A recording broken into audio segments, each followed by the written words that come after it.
What are some of the advantages of a private company? Well, firstly, it's a separate legal entity. A private company is treated as a separate legal entity, separate from its owners or shareholders, and with separate tax obligations. Also, it has limited liability protection.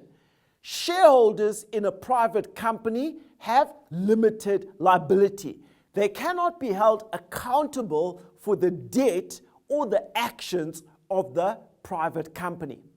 Insofar as foreign ownership is concerned, foreigners, foreign nationals, foreign entities can own 100% of the shareholding in a South African private company.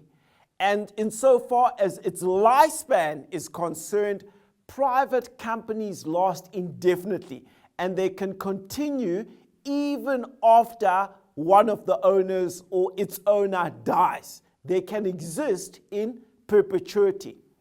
Insofar as transfer of ownership is concerned, there's relatively little regulation in this regard. It's not onerous and it's quite cheap.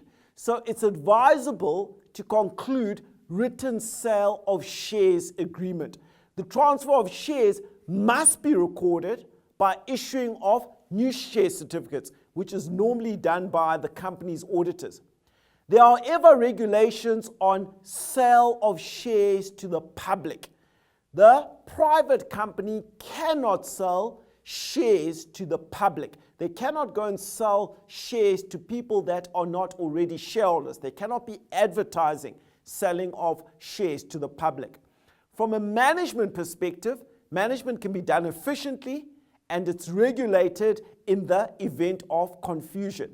So it's highly advisable to conclude a formal shareholders agreement to avoid any confusion insofar as to how management takes place.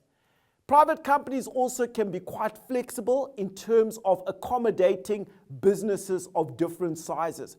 Very large businesses or relatively small ones can be accommodated in that structure. And then from a financials perspective, what the law now says is private companies don't have to have a full-blown audit. They can have what is called a review, which is not a full-blown audit.